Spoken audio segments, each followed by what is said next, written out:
ini sportainment di mana kita harus menampilkan sport, entertainment dan edukasi. Tapi yang perlu diketahui juga bahwa pada saat saya bertemu Jeremy dulu, yang menang siapa? Saya kan, Iya, bukan dia. betul sekali. Jadi sombong, bolehlah. Sombong, nggak apa-apa lah, yang Nggak penting apa, yang penting jago yang penting dan jago. bertanggung jawab. Yoi.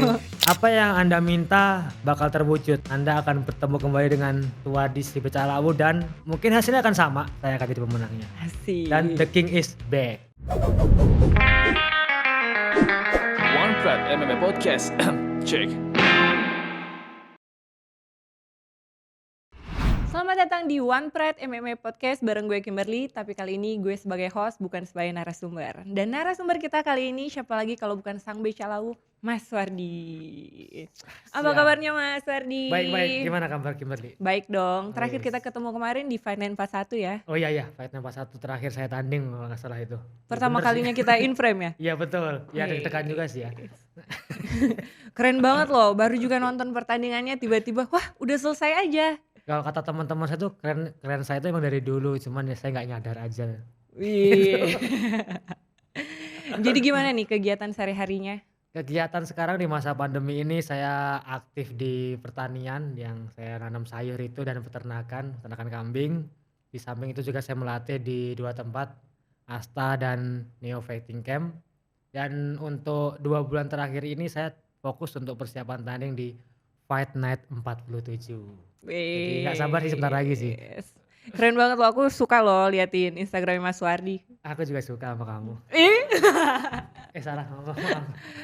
Mas Wardi tuh kalau dilihat di Instagramnya kalau bukan tentang latihan, tentang keluarga. Iya, Wes, betul, kayaknya betul. orangnya romantis nih, selain humoris romantis nih. Sebenarnya nutupin biar kita nggak dimarahin istri aja sih. Oh, nutupin kalau habis bikin kesalahan ya. Enggak, emang saya salah nggak salah pun dimarahin terus. Jadi curhat nih ya. Iya nggak apa-apa. Aduh. Tapi Mas Wardi ini di mana-mana udah terkenal banget nih sebagai submission artist. Wis. Gimana nih kesan-kesannya? Ini udah pertanyaan ya? Aduh. Aduh. Ya kesannya dibilang submission artist sudah pasti kita bangga ya. Apa yang kita lakukan selama ini baik itu di ring ataupun di tempat latihan diapresiasi oleh para pecinta mixed martial art ataupun para juri-juri di One Pride. Berarti ya karya-karya kita diakuin lah, itu ya sangat bangga sekali. Sebenarnya bukan sebagai submission artist doang sih, tapi emang udah Wis. artis. Siapa coba di Indonesia nggak kenal Suwardi Sang Becak Lawu? Iya sampai ibu-ibu angkot pun kalau ketemu saya, Suwardi becak kayu ya gitu. Bukan Bu, becak lawu saya bilang gitu. Kalau becak kayu itu nama tol saya bilang gitu kan. Nah, Mas Wardi, Yap. apa nih yang membuat Mas Wardi memilih kuncian sebagai senjata andalan? Hanya momentum saja kah? Apa gimana nih? Apa ya, nggak ada hal yang nggak sengaja tercipta pada saat kita fight ya. Terutama pada saat saya pemilihan teknik-teknik kuncian. Karena kan saya melihat faktor badan saya yang kecil, terus tenaga saya yang nggak begitu besar, yang apa ya, bisa dibilang kurang begitu kuat pada saat adu striking. Tapi dengan kuncian saya bisa melumpuhkan lawan dengan mudah dan apa yang pasti bisa memenangkan pertandingan. Yang pasti kuncian saya itu pasti rekat. Nih sama halnya nih kayak salah satu produk mortar Indonesia yang diformulasikan untuk perekat keramik baik itu di dinding ataupun di lantai. Sama kayak kuncian saya, sekali kena dap udah nggak bisa lepas. Saya ingat Mas Wardi ini pernah bikin kagum saat terdesak melawan Erpin Syah dan Jeremia Siregar dan bisa menang lewat inovasi kunciannya. Mana gitu kunciannya rekat banget lagi. Kok bisa kayak gitu sih? Mungkin kalau teman-teman ngerasain diri saya panik juga mungkin pada saat itu ya kan. Kita kondisi terdesak tapi kita mesti survive, itu sesuatu hal yang sangat wow banget sih. Kalau ditanya kok bisa sih, udah pasti bisa. Nggak cuman saya, mungkin teman-teman petarung yang lain pasti bisa kok, asal kita mau berusaha dan berinovasi. Nah, inovasi yang terbaik atau hasil terbaik itu kita dapatkan dari latihan, pola latihan yang baik. Entah itu dengan sesama fighter, di camp kita atau dengan murid. Jadi bisa menghasilkan gerakan-gerakan bagus, kuncian-kuncian paten ya, yang nggak bisa lepas. Dan kalau bisa dibilang sih Untuk saat ini ya, saya masih fighter dengan submusim terbaik di kelas saya. Wah, menarik sekali ternyata. Mas Fahri ini kan basic-nya tuh silat. Mhm. Tapi kalau di Oktagon tuh selalu menang submission. Apakah ada inovasi yang diciptakan? Ceritain. Nah, sebagai seorang petarung MMA pro, kita harus mempunyai inovasi-inovasi baru dalam teknik, terutama teknik ya. Nah, kita harus bisa kayak, gabungin antara striking, takedown, grappling, ini 3 unsur penting pada saat kita bermain MMA. Nah, itu bisa kita dapetin dari kayak Brazilian Jiu-Jitsu, gulat, terus judo, Mmm, boxing, kickboxing, muay thai, dan, dasar bela diri saya itu silat. silat. Nah, itu saya inovasiin jadilah teknik-teknik baru yang efektif ketika saya pakai di Yang efisien dan oktagon. efektif ya. Yoi, dan efektif, heeh. Mas Wardi, terakhir Ya, kali lawan Winardi pas saya tonton tuh permainannya halus banget. Saya tonton lagi komentatornya bilang gini, "Wah, ini sih permainannya keren banget. Kunciannya halus banget." Gimana sih caranya biar bisa mainnya sehalus itu? pakai kosmetik kali ya biar halus. Meng-glow up Yang kan? orang diri. Ya, kita bisa mendapatkan kuncian halus atau kuncian yang bagus itu dengan inovasi-inovasi latihan pastinya, baik itu di dalam camp ataupun di pertandingan itu sendiri.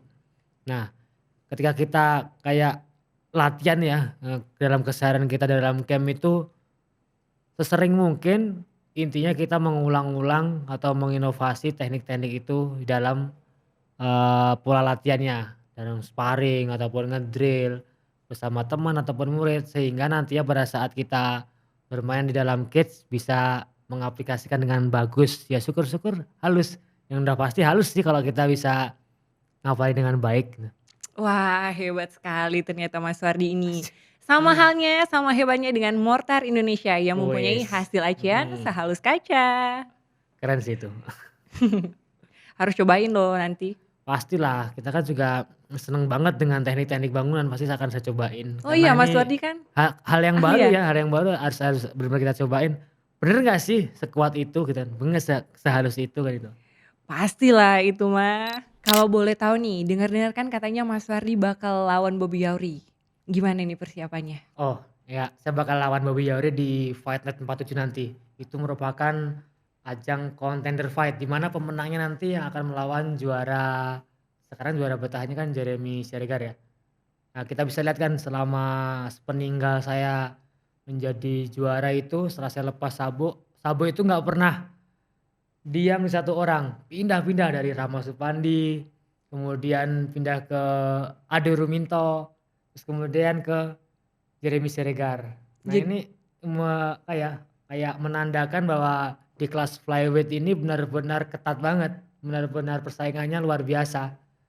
Ya mungkin yang paling lama bertahan cuman saya ya, dan jadi saya akan berusaha lagi untuk ngerebutnya nanti.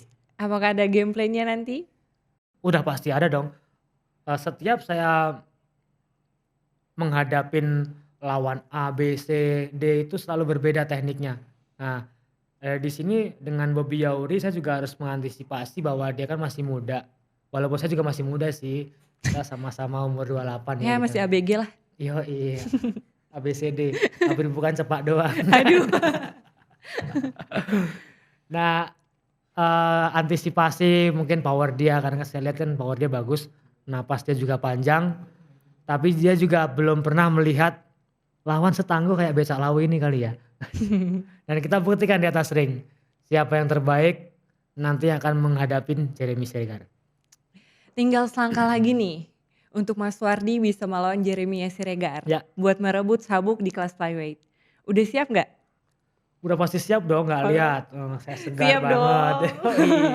Semuanya udah siap, kita udah ngelakuin TC atau training camp selama 2 bulan nih semenjak habis lebaran kemarin, segala sesuatunya udah kita siapkan dengan baik, mulai dari sponsor, walaupun sekarang kita udah nggak bisa nampilin sponsor ya di apa namanya, di One Pride, tapi kita bisa lakuin dengan baik di sosmed kita, terus TC dengan baik, nggak ada cedera, berat badan aman, segalanya siap untuk Fight Night 47 nanti dan kita berharap pulang dengan kemenangan. Asik. Tapi di laga terakhir kemarin Jeremia tuh tampil powerful banget Ya. loh, udah kayak monster.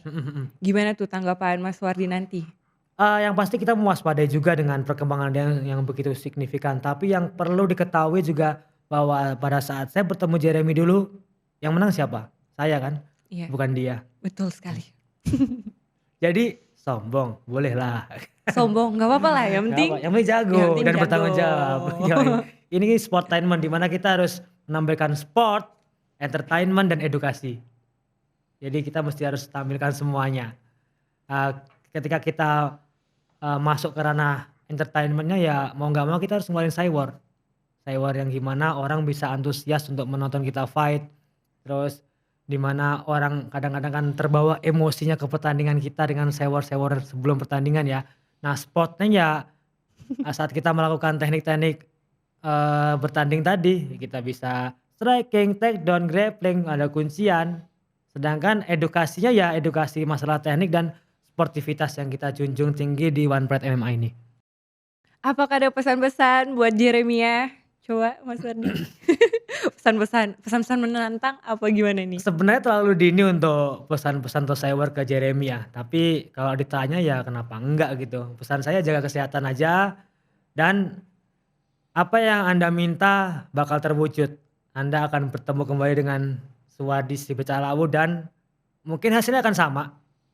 Saya akan jadi pemenangnya. Asik. Dan the king is back. Karena sebentar lagi si Sabu akan balik ke sang empunya ya. Si Sabuk akan kembali dijemput pulang. Yoi. Abang akan menjemputmu, Dek. Udah kelamaan dititip. Iya, kelamaan pindah-pindah lagi. Yang dititipin tuh nggak bisa dipercaya gitu loh. Pindah-pindah. Ya udah waktunya balik lagi aja. Udah waktunya balik lagi ya. Menarik sekali, ternyata Suwardi adalah seorang fighter yang terus mengembangkan dirinya menjadi yang terbaik. Serupa SIG yang terus berinovasi. Wah, inovasi. Emang apaan inovasinya? Mortar Indonesia merupakan produk premium loh Mas Wardi. Premium ini gila sih, emang bukannya sama aja ya bahan bangunan itu? Oh enggak dong, Mortar Indonesia ini diproduksi dengan teknologi tercanggih dengan bahan material yang teruji kualitasnya. Wah gila luar biasa ya. Iya dong, Mortar Indonesia, inovasi mortar terbaik yang pernah diciptakan, daya rekat terkuat di kelasnya, lebih mudah diaplikasikan dan hasil acian sehalus kaca. Wah tahu gitu besok-besok saya pakai mortar Indonesia karena kan tahu sendiri saya ini suka banget dengan teknik-teknik bangunan. Saya suka masang ini, masang itu, benerin rumah karena saya pengen memberikan kenyamanan lebih di rumah buat keluarga yang pastinya saya pasti akan memilih bahan-bahan yang berkualitas kayak mortar Indonesia tentunya ya. Harus dong, jadi selain kuncian saat bertanding harus efisien, rekat, tahan lama, di rumah juga harus seperti itu. Biar ceritanya makin rekat juga kali ya. Iya dong, terima kasih Mas Wardi sudah hadir di One Pride MMA Podcast. Sama-sama udah. Terima kasih juga dah diundang di podcast MMA One Pride ini, luar biasa banget. Nah, buat kamu yang pengen fighter favoritnya ada di sini, kalian harus komen sebanyak-banyaknya ya. Mas Wardi, thank you. Sampai ketemu di Fight Night 47 nanti. Siap, sukses.